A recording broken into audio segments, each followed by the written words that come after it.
Today we will be going over proving angles congruent. So this is lesson 2.5. You just have some definitions basically today that I want you to write down in your whisk that you need to know. So please copy the definitions and copy the pictures that are associated with the definitions so you can get this idea in your head of what these angles are. So first we're going to talk about vertical angles. The definition is vertical angles are the opposite angles formed by two intersecting lines. So if you see these two lines here, they're intersecting. The opposite angles formed are called vertical angles. So angle 1 is opposite of angle 3. So those are called vertical angles. And angle 2 is opposite of angle 4. So those two are vertical angles. So you need to know what vertical angles are. You also need to know what adjacent angles are, and you should know what the word adjacent means, hooked together. So draw this diagram of these angles, and this just helps you see it. Angles 1 and angle 2 are adjacent because they share a common side, this ray right here, BC, and a common vertex, which is point B. So that's what adjacent angles are. You also need to know what complementary angles are. This should be review of years past in math. You should know already what complementary angles are, but this is a refresher. Complementary angles add up to 90 degrees. So you know angle ABC is 90 degrees because of our sign here. So when you split it with this ray or this segment right here with BD, angle BAD is complementary to angle DBC because they both add up to 90 degrees. Supplementary angles add up to 180 degrees. You know it's 180 degrees because it is a straight line. So this angle A is supplementary to angle B because they add up to 180. So complementary add up to 90, supplementary add up to 180. Now we're going to start hearing some theorems in geometry. All a theorem is a conjecture or statement that you prove true. So our first theorem is 2.1. I do want you to write this down. The vertical angles theorem.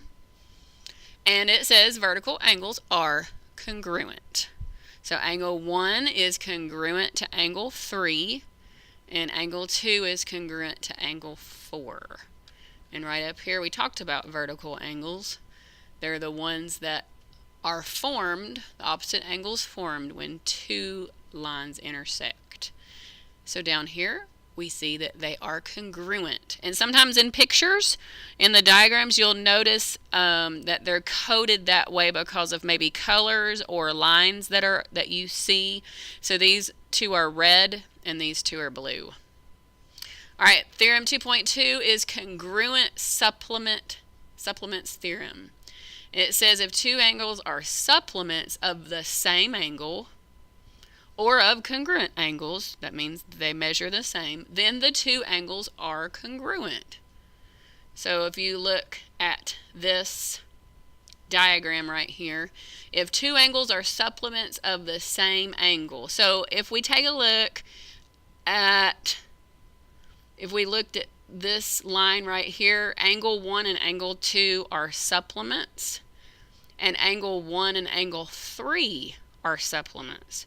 So 3 and 2 are supplements of the same angle, angle 1. That means angle 3 is congruent to angle 2. All right, so angle 2 and angle 3 are both supplements of angle 1. That makes angles 2 and 3 congruent. We will be using that as well.